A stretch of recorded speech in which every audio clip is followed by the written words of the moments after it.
Station से लौटी रमा तो निढाल होकर बाहर सोफे पर ही लुढ़क गई। जब भी कोई मेहमान विदा होते हैं रमा इसी तरह थक जाती है।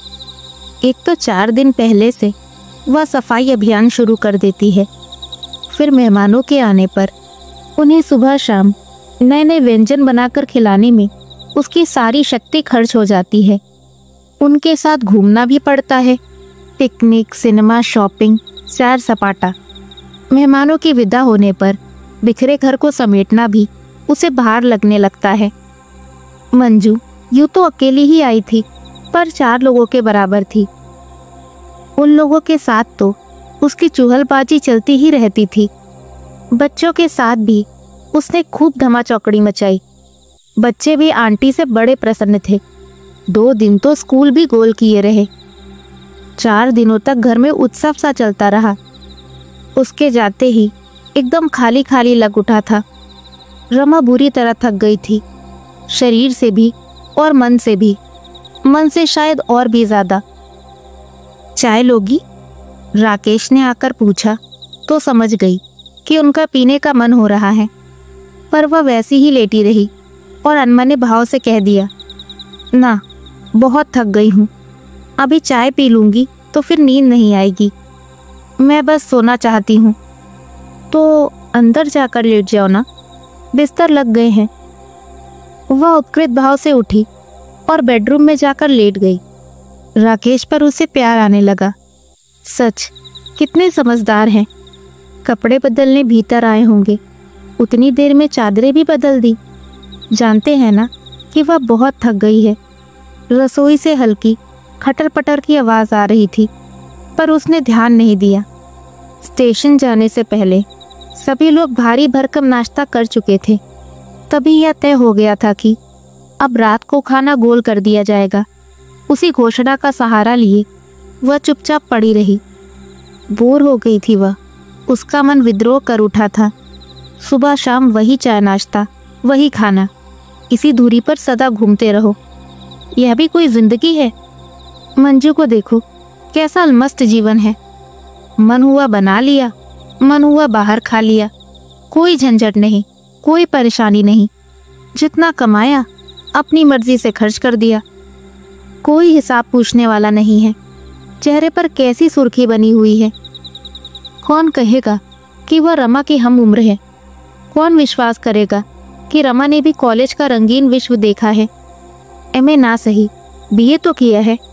गृहस्थी के गोरख धंधे में सब कुछ भूलता जा रहा है। दिन भर में एक उपन्यास चाट जाया करती थी कभी, पर अब रोज का अखबार भी नियम से पढ़ नहीं पाती। शैले और कीट्स, पंत और प्रसाद, पता नहीं मन के किस कोने में दबे पड़े हैं। अब तो बस धोबी का हिसाब और दूध की डायरी लिखने तक ही उसकी बौद्धिकता सिमट आई है। इन बातों का एहसास उसके मन में पहले भी कहीं रहा होगा, पर मंजू की उपस्थिति में वह एकदम सतह पर तैर आया था। शायद इसलिए वह मंजू के आगमन से डरती थी। तभी तो उसने उस दिन राकेश से कहा था, एग्जामिनर बनकर आ रही है तो टीए डीए भी मिलता होगा, अपना इंतजाम खुद कर लेना। ये कोई रेस्ट हाउस है? वे देखते ही रह गए थे। फिर धीरे से बोले, करने को तो कॉलेज वाले ही सारा इंतजाम कर देते हैं, पर हम लोगों के यहाँ रहते वह कहीं और रुकेगी तो अच्छा लगेगा। उसने भी शायद यही सोचा होगा। हाँ ठीक तो है, इतना नज़दीकी रिश्ता है उनका। उनके यहाँ रहते मंजू और कहाँ रुकती भला। बहुत पहले, शादी के तुरंत बाद, एक उत्साही नंद ने उसे बताया कि कभी मंजू और राकेश का कुछ चक्कर चला था, पर उस रिश्ते में कई वैधानिक बाधाएं थीं। ऐतिव बात वहीं दबा दी गई। तब से रमा के मन में एक गांठ सी बन गई है। जब भी मौका मिला है उसने राकेश को अवश्य कुरेदा है। कमरे की रोशनी गुल हुई तो वह जान गई कि राकेश सोने के लिए आ गए हैं, पर वह आंखें बंद किए वैसी ही निस्पंद पड़ी रही। उसके भीतर बैठी गृहिणी के मन में कई प्रश्न कुलबुला उठे। दूध की अलमारी बंद तो कर दी थी ना? बाहर वाले दरवाजे का ताला ठीक से देख लिया था ना? बच्चों के कमरे की लाइट जल तो नहीं रही? पर उसने सबको डांट कर चुप कर दिया। आज वह सिर्फ आराम करेगी, बहुत थक गई है। जिस दिन से घर में पाँव दिया है खट रही है। आज चैन की नींद सोएगी। लेकिन बगल वाली पलंग पर नाक बजनी शुरू हो जाने के बाद भी वह जग रही थी। हाँ, राकेश को सोया जानकर उसने अपनी आंखें खोल दी थी और नीले बेडलैम्प की रोशनी में वो पता नहीं क्या खोज रही थी। ये पिछले 4 दिन उसने बेहद तनाव में गुजारे थे। उसे अब अपने पर ही आश्चर्य हो रहा था। मन में इतना विष समेटे भी वह स्नेह की मूर्ति क्यों बनी रही, क्यों खटती रही इतना? उपेक्षा भी तो कर सकती थी। शायद वह मंजू को दिखाना चाहती थी कि वह कितनी सुघड़ गृहिणी है। मंजू के बिना भी राकेश की गृहस्थी कितनी सुखी है, संतुष्ट है। शायद यह भी जताना चाहा हो कि वह कितनी उदार मना है। राकेश की पूर्व प्रेमिका का भी वह खुले दिल से स्वागत कर सकती है। ये 4 दिन उसके लिए जैसे तलवार की धार बन गए थे। एक ओर अपनी सफल सुखी गृहस्थी का विज्ञापन जारी था, दूसरी ओर पति की चौकस निगाहों से चौकीदारी भी करनी थी। रात कब आग लगी पता नहीं चला। जब उठी तो देखा धूप पूरे कमरे में भर गई थी। घड़ी देखी 8:30 हो रहे थे। वह हड़बड़ाकर बाहर आई। देखा नीता कपड़ों पर प्रेस कर रही है। मम्मी, चाय बनी रखी है, तुम गरम कर लोगी प्लीज? 8:30 हो रहे हैं, मुझे जगाया क्यों नहीं? पापा ने मना कर दिया था। रसोई में आकर देखा पूरा प्लेटफॉर्म सामान से अटा पड़ा है। परात में ढेर सारा आटा सना रखा है। ये क्या है? पूरे मोहल्ले को न्योतने का इरादा है।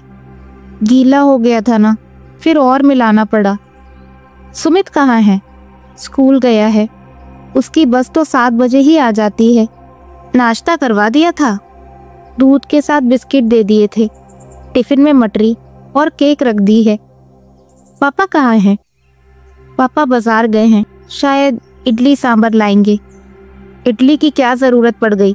एक दिन जग ना पाऊँ तो हंगामा हो जाता है। आवाज़ नहीं दे सकते थे तुम लोग? पापा ने मना कर दिया था। सुबह से रेडियो भी नहीं लगाने दिया। बोले मम्मी बहुत थकी हुई है, सोने दो।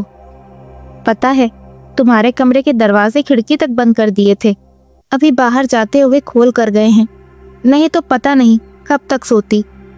बड़ा अच्छा किया, उसने मुंह बिचका कर कहा। खूब आराम करवाया है, अब ये सारा फैलाव समेटते समेटते सब वसूल हो जाएगा।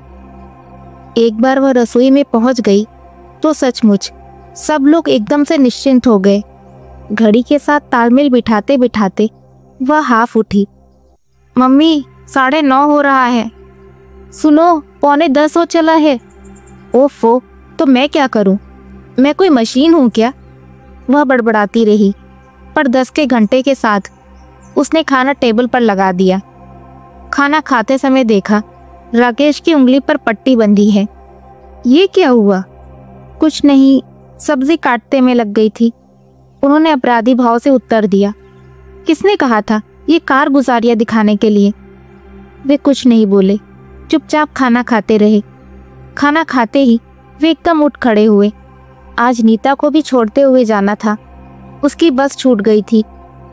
उन लोगों के जाने के बाद उसे पूरा घर समेटने में 2 घंटे लगे। सुबह राकेश ने मेहरी को भी लौटा दिया था। उसकी खटर पटर से रमा की नींद टूट जाती। मोरी पर बर्तनों का ढेर हो गया था। बाथरूम में उतरे हुए कपड़ों का अंबार लगा था। उन्हें साबुन में गलाने का भी किसी को होश नहीं रहा था। साबुनदानी में पानी भर गया था। सुमित का गीला तौलिया पलंग पर ही गुड़ी मुड़ी पड़ा था। अखबार के चारों पन्ने कमरे के चारों ओर पड़े थे। स्याही की दवात खुली थी। बिस्कुट निकालते हुए नीता ने शायद शक्कर का डिब्बा गिरा दिया था। वहां चींटियों की फौज जुड़ाई थी। सारा काम निपटाकर ड्राइंग रूम में एक पत्रिका लेकर बैठी थी कि याद आया सुमित आज एकदम भूखा गया है, लौटकर सीधे खाना ही मांगेगा। लेकिन भिंडी तो छूता भी नहीं है, खाएगा क्या? फिर उठी, कुकर में 4 आलू डालकर गैस पर चढ़ाए, तब कहीं चैन आया। लौटकर पत्रिका हाथ में ली ही थी कि घंटी बजी। खोलकर देखा, राकेश थे। अरे, आज जल्दी लौट आए। लंच आवर में आया हूँ। सुबह तुम इतनी पेनफुल लग रही थी, डर गया था कहीं बुखार तो नहीं है। सचमुच मेरे लिए आए हैं? नहीं तो और कौन है यहाँ? मैंने सोचा शायद दफ्तर में दिल ना लगा हो। दिल तो सचमुच नहीं लग रहा था, तभी तो भाग आया। तुमने कैसे पहचाना? दिल कैसे लगता भला? मंजू की याद जो आ रही होगी। रमा। उनकी आवाज में ऐसी तड़प थी कि रमा सिहर उठी। रमा, तुम्हें विश्वास तो नहीं होगा, पर मैं सिर्फ तुम्हारे लिए इतनी दूर से दौड़ा आया हूँ। पिछले 4-5 दिनों में तुमसे 2 बातें करने को तरस गया था। सोचा था थोड़ी देर तुम्हारे पास बैठ लूंगा। ये क्षण मेरे, बिल्कुल मेरे होंगे। शाम होते ही तुम फिर बच्चों में, घर के कामों में घिर जाओगी। मेरे हिस्से में तो बस रात को ही आती हो। पर लगता है तुम तो पत्थर हो गई हो। मैं ही पागलों सा तुम्हारे साथ के लिए आकुल व्याकुल होता रहा हूँ। और स्कूटर की चाबी घुमाते हुए वे एकदम उठ खड़े हुए। ओफो, बैठिए ना, मैं चाय चढ़ा रही हूँ। चाय तो मुझे कैंटीन में भी मिल जाती है रमा। जो वहाँ नहीं मिलता उसी के लिए तो आदमी घर की ओर दौड़ा आता है। रमा, 29 वर्ष की उम्र में शादी की है मैंने। उससे पहले वाला जीवन बिल्कुल सपाट रहा है, ऐसा मैंने कभी नहीं कहा। पर शादी के साथ ही मैंने अपने अतीत पर पर्दा डाल दिया था। भूल गया हूँ मैं विगत को, पर तुम उसे बराबर याद रखे हुए हो। एक अभिशाप की तरह तुमने वह प्रसंग ओढ़ लिया है। उससे शायद तुम्हें कभी मुक्ति नहीं मिलेगी। शायद तुम मुक्त होना चाहती भी नहीं। और वे पलक झपकते सीढ़ियां उतरकर चले गए। वह पुकारना चाहती थी, पर आवाज जैसे गले में फंसकर रह गई।